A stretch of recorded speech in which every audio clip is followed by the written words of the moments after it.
Hi everyone, this is your host and your coach, Mary Ayers, and welcome to part 3 of Setting Boundaries. Why is it so stinking hard? And let's review real quick because we know that we went through the very first one, talking about and getting used to the idea that we even have the right to have rights. I'm surprised when I talk to people to say that they didn't even know that they have the right to have boundaries. That after all, setting boundaries is a skill that we may not have learned growing up. We may not have had families who taught us how to set boundaries.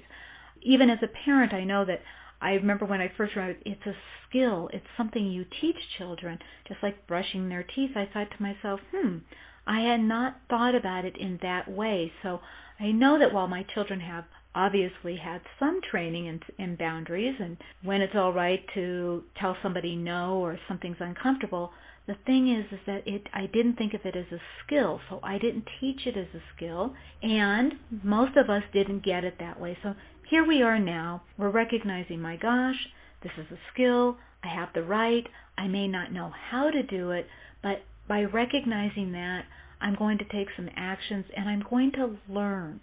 I have to get out of the way some of these old charges I have around people who didn't respect my boundaries, what I think it takes, and I have to also acquire new knowledge. So it's a two-step process. And in part 2 of this, we talked about what rights can I ask for? What are some possible rights? And I had a document that I made up for you about how to construct your own personal Bill of Rights. What are some of the things that we have the right to ask for?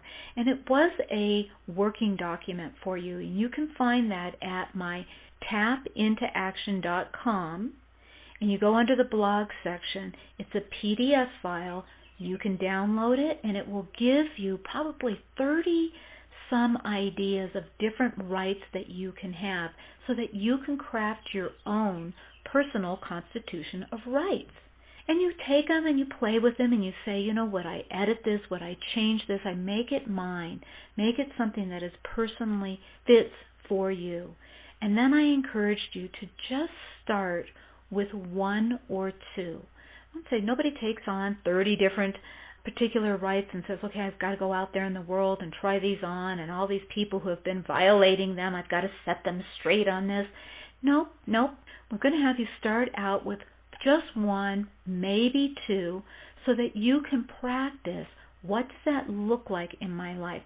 How would I set that boundary? What does it mean to have this boundary or to have this right? How do I act on it? How do I talk about it? How do I relate to myself and other people in my life when I am reinforcing that? So part 2 was just about you getting an idea of your own personal constitution, of what your rights are. In this section, we're going to actually put some action around those. We're going to talk about what it's like to set those boundaries.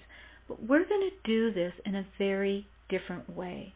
Because I think people, when they think of boundaries, they think of setting boundaries, their whole heart starts to accelerate because in their mind, it means I'm going to have a conflict with somebody. I'm going to have to set them straight. I'm going to have to get aggressive, assertive. There are going to have to be consequences to those threats. I'm going to have to follow through. I'm going to have to say to somebody, you may not talk to me that way. You can't yell at me. You can't. That's what goes through most people's mind when they think about enforcing and setting boundaries. It's a big no, a big wall that I have to defend. I have to get ready for battle, for combat. And because of that, it feels like, oh my gosh, I don't think I'm up for that. I don't think I have what it takes to do that. I'm not willing to follow through on my consequences. All of you parents out there, I hear it all the time. I hear parents make threats to their children. If you do that, I'm going to do this. And then I never see them follow through. We're training our parents too, to make threats, idle threats, but not to be able to do anything about it. So we kind of learned that. We thought to ourselves, I said you couldn't do it, and then somebody did it anyhow, and I didn't take any action. So guess what? I can't reinforce my own boundaries is what we end up believing. And so after a while we start thinking that, so then why should I bother setting any? That's not true. What it is you probably didn't learn it. You don't have the skills. These next two sections are going to be talking very specifically around some skills. I'm going to give you a way of talking about them in this exercise. We're going to talk about being able to use a couple of different words that will really help you to start putting that into your boundaries, your rights, into action. And then in the next one, I'm going to give you another one, which, believe it or not, will have you saying more yeses. See, this is what is new for people. For up till now, it's always felt as if having boundaries or having rights meant saying no. No, you can't do that. No, that's not okay. But actually, so much of having rights is about being able to say yes. What do I want? How can I help you learn how to give that to me? The only way we can do that is by first recognizing that we have the right and deserve to be treated in a particular manner without demanding it from people, but actually it's a gift we give ourselves. So where we begin is recognizing is that as we move forward, we are being our best advocate. We are being for us. We're getting our rights for us. It's something we're doing because we deserve it. We're special. We're worthy of it. And now we're going to show the world how to deliver that. We're putting a message out to the universe that says, this is how I want to be treated, because I'm going to make sure that I'm helping and teaching people the best way to relate to me. I'm going to show them and teach them that I respect myself enough to ask for this right, to say this is what I need, and to be able to help somebody get that for myself. And we're going to talk more about this. I know I'm talking in a pretty big picture right now, but just hang in there. Anticipate a little bit of confusion on your part, all right? Let's be fair. It's going to be a little bit confusing because, again, we are outside the normal paradigm of thinking that saying I have boundaries is putting down, stomping our foot and holding our fist in the air. This is unjust. You can't treat me that way. And this is a little different. I'm introducing it to you from a different perspective, which is being an advocate for yourself, of saying, yay, I get this. Now, how can I help people fit my need without devaluing them or making them feel bad or taking away from their personal rights? We're going to exchange a conversation that helps me get my rights met, as well as hopefully maybe somebody else's as well. And yes, I will have to be saying to some people, that just won't work for me. That's not okay for me. But you're going to be surprised because you find you actually will have to say that far less than you probably imagine yourself to, and you're going to be saying instead a lot more yeses. So hang in there with me, because this is a really different way, but I think it's one that you're going to fall naturally. It's just going to fall into your energy, is to be able to want to say yes. So we're going to begin with the right. I'm going to take one example of a right that you might have taken on, and it is the right to say no to something that doesn't feel right for you, something that doesn't feel that you're ready for, something that doesn't feel safe, or it feels like it would conflict with your values. So you have the right to say no. You say to yourself, this is the right I've decided to play with, is that I have the right to say no if I feel I'm being pushed or rushed, if I'm not ready, if it doesn't feel comfortable, if it doesn't feel safe in some way. I have the right to say no. That's the right we're going to play with right now. So start by writing that down. Just, I have the right to. I get to decide. I get to take my time. I get to change my mind. I get to think about it. I get to have a different way of doing it. I get to say, I'm going to start. I get to say, I'm going to try. I get to say, I'm going to wait. Feel that. Feel how it's all about saying yes. This is what I'm going to do. So we're going to start tapping there just a little bit about, does it feel like that could be something you could do? Now imagine the people in our life who like to tell us what they think we should do or what they think we shouldn't do. They're the shouldy people in our lives, right? They're always strong opinion. They're always telling us, you should be doing blah, blah, blah. You shouldn't buy this. You should watch this. You should. Or sometimes with the people, you shouldn't. You shouldn't be doing that. You shouldn't be watching this. You shouldn't be buying this. You shouldn't be spending your money this way. You shouldn't let your children do that. You shouldn't let, they go on and on and on. Sometimes we've run into salespeople that way who feel that you should be buying this product and here's the pressure around it. You need to get that done or you won't be smart. It won't be intelligent if you don't take advantage of it right now. I need an answer right now. You should get this. And sometimes we can feel that tension. I know even as I've said it to you now, you might think about a time when that happened. We recently bought a car for my daughter. We had this experience with those salesmen, right? So you think about those people in your life who like to tell you should, you shouldn't. And first, we're going to do our first tapping here around getting that feeling, the pressure of it. That sense of you could make the wrong decision, the sense that you need to, that there's a question about the choices that you've made and you start to be confused about that. Maybe I don't make good choices, or maybe you get oppositional. Well, doggone it, I'm going to do what I want to do.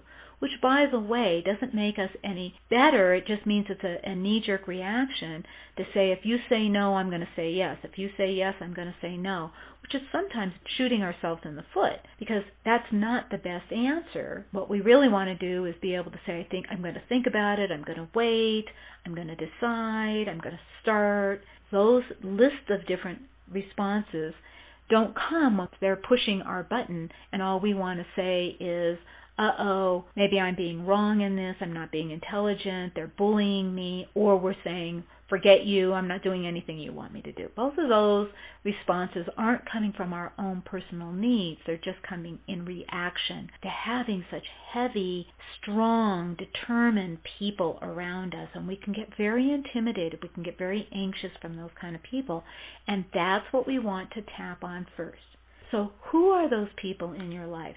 What is that situation? What could you think about right now where that's been the experience with somebody? Who is that person? It could be a parent. It could be a spouse. It could be a coach. It could be a boss. It could be your last cell experience. Okay? Whatever it is, just get that idea. See that interaction in your mind's eye. Remember how it felt at the time. You might have felt that you couldn't speak up, that you couldn't get a word in edgewise, that you were confused, you could no longer even understand what you should or shouldn't do. It was so bombarding to your entire system. Feel that feeling, okay? Measure it, 0 to 10. Where do you feel it? What do you call that? What do you call that? Do you call it being strong-armed? Do you feel it being suffocated, being bullied? Whatever it is for you, okay, just whatever title you would put on it. We're going to start at the karate chop. Even though I can see it in my mind's eye, I can see them. I can hear their voice. How strong it is. Telling me what I should do. Telling me what I shouldn't do. Like they always know how to do it right, and I don't know how to do anything. And even though I've got this feeling, when I think about it, I love and accept all of me, and I'm open to finding some new ways to feel differently. Even though I can feel the apprehension, I hear the strength in their words, telling me what I should and shouldn't do, and I don't know what to do about it. I'm open to the idea that I can learn some new ways to stick up for myself, to say what I need, and to be heard. Even though those people are so pushy, always telling me what I should and shouldn't do, as if they're the authority. But I question myself. Do I really know? Will I regret it if I don't? I've had that happen before. I'm just going to stay open to the idea that I could learn a new way to work with those people. One that still respects them, even while I'm showing the respect for myself. At the eyebrow, those pushy people. Side of the eye, always telling me what I should and shouldn't do. Underneath the eye, like they're the expert. Under the nose, like I'm an idiot. On the chin, like I don't know any better. Collarbone, and I hear their voice. Under the arm, and I cringe. Top of the head, because they don't listen to me. Back at the eyebrow, they just like to hear themselves speak. Side of the eye, like they're the authority. Under the eye, they're not interested in what I want. Under the nose, they don't want to hear from me. Collarbone, and I'm done with that. On the chin, and I'm ready to change this. Collarbone, I'm ready to speak up for what I want. Under the arm, for what I need. Top of the head, if I need to wait. Back at the eyebrow, I get to say so. Side of the eye, if I need to slow down. Underneath the eye, I get to say so. Underneath the nose, if it doesn't work for me. On the chin, I get to say so. Collarbone, that's my right. Underneath the arm, I have the right to wait. Top of the head, until the time's right for me. Back at the eyebrow, and I'm the only person who knows when it's right for me. Side of the eye, so I'm going to find my voice. Under the eye, and learn how to speak it. Under the nose, I recognize it's a new skill. On the chin, one that I can learn. Collarbone, and play with. Under the arm, and learn to feel safe. Top of the head, supporting me. Back at the eyebrow, for what feels good for me. Side of the eye, I've never given myself permission for that before. Under the eye, and I know it's going to feel good. Under the nose, I can learn these new skills. On the chin, and when I do. Collarbone, I get to ask for what I want. Under the arm, imagine how good that's going to feel.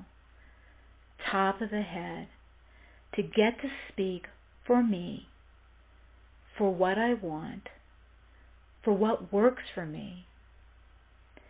I get to change my mind anytime I want and feel good about it. Take a breath. So let's look at how we can play with this idea of what do we say when somebody says you should or you shouldn't, okay? We get our anxiety down. We imagine and we tap around what has happened in the past, what are our beliefs about me being able to speak up for myself, and especially what their reaction might be. First we do that tapping, because then it primes our body to be able to think about the possibility of saying to somebody, okay, here's how it goes. We hear what they have to say, we acknowledge what they are saying, and the words we put in between are right. So it's a two-part statement. This is what you would like me to do. This is you feeling strongly about it. You think I should blank, or you think I shouldn't blank. However, I have decided that I'm going to wait and think about it. However, I think I'm going to take some time to consider this. However, I'm going to think about it. However, I'm going to do it a little bit differently than that. Here's what you think I should do. However, here's what I'm going to do. Now somebody may say, oh, but that's not very smart. You should be doing this. And you'd say, you know what? I appreciate that this is what you think I should be doing. However, here's what I'm going to do. I'm going to wait. I'm going to think about it. I'm going to start this way. I'm going to put it off. I'm going to do this instead. Oh, but that would be a terrible thing to do. Nevertheless, this is what I'm going to do. So the beauty of it is we're never telling somebody else what they can't do. We're always saying what we're going to do. That's the beginning. This is a yes system. It's one of opening ourselves up to what am I going to do, and I'm asserting that. We don't discredit the person. We don't say, you can't tell me. We just acknowledge, yes, I get that you think that this is the best thing to do. Yes, I get that it's a time-limited situation, and if I don't buy this right now, I won't have that opportunity. I do get that, and I'm going to make this decision, or this is how I'm going to do it. Your two transition words are however or nevertheless. That's how you transition from their point of view, nevertheless, here's what I'm going to do. It doesn't require any consequence. It doesn't require aggression. It doesn't mean to say to somebody else, you can't tell me. It's just acknowledging, this is you, and this is me, and that's it. This is what I'm going to do. Now, I will tell you, if you are in a situation with an extremely persistent person who just goes on and on and on, you have the permission and the right to cut that short. In other words, to get up and leave. And I encourage that for people. I say to them, you are under absolutely no obligation to sit for 15, 20 minutes defending your point of view. You say it a couple of times. Yep, I do. I get your perspective. And here's how I'm going to handle it. Thanks, I've got to go. Oh, look at the time. Oh, I've got to put clothes in the laundry. Oh, I have to make a phone call. Oh, I have to go to the bathroom. See, you don't have to stay there and keep at it. You've already stated it. You stated it in a very respectful way. I see your point. However, here's what I'm going to do. And you move. You leave. You cut it short. That is how you get through these things. You've said it. You haven't been offensive to anybody. Oh, okay, well, I've got to go now. So I tell people you don't have to stay around and keep, while they hammer at you and keep at it. Give yourself permission to get up and leave. Go do something else. Put laundry in the dryer. Whatever it takes. You just have to make an exit. Give yourself permission to do that. You will find it far easier to be able to stick up for yourself, and you will be surprised at other people's responses. I encourage you to try it on. Let's do a little bit of tapping about this, about the whole idea of trying on these words. Karate chop. Even though I can't even imagine that I might say these words, that I might get up and walk away. I've never done it before. I'm just open to giving it a try. Even though I can't imagine myself saying, however, and then sticking up for myself. What if I could? Even though it's not part of my identity to stick up for myself, what if it could be? Up at the eyebrow. I've never done this before. Side of the eye. This is completely new to me. Under the eye. I don't think I'd be very good at it. Under the nose. And it doesn't feel very comfortable. On the chin. Because I haven't done it before. Collarbone. Sticking up for myself. Under the arm. Saying this is what I want to do. Top of the head. Sure, it sounds good. Back at the eyebrow. But could I really do it? Side of the eye. Perhaps I can. Under the eye. I could at least give it a try. Under the nose. What if I find it fun? On the chin. What if I find it effective? On the collarbone. What if I try it and it's easier than I thought? Under the arm. I can't wait to see the look on their face. Top of the head. when I'm saying what I can do with a smile on my face. Take a breath. We're just playing here. Make a small change. Try it on in the most simplest way. Try it on with people that, are not the strongest people in your life. Play with it. Maybe at a restaurant, somebody's saying, oh, you should have this tonight. Oh, those they sound absolutely wonderful. The lobster sounds great. However, I think I'm going to have the chicken. Oh, you really should try something new. You keep getting the same thing every time we go here. That is true. It would be nice to try something else. However, I love their chicken and I'm going to get it again. See, it's simple, and yet what it does for us as we start standing in our own voice. This is the direction we're going. I'm going to give you another one of those skills. It's another way of saying yes. I think you're going to absolutely love it. I want to hear from you. I want to hear what your thoughts on this were, how you tried it out. So you can email me at mary@tapintooaction.com. Give me your story. I want to hear how surprised you were, the look on their face, what it felt like for you to be able to hear yourself say, this is what I'm going to do. Mary@tapintooaction.com. Email me anything, questions, comments, you got it. I'm there for you. This is your coach, Mary Ayers. Until next time, stay brilliant.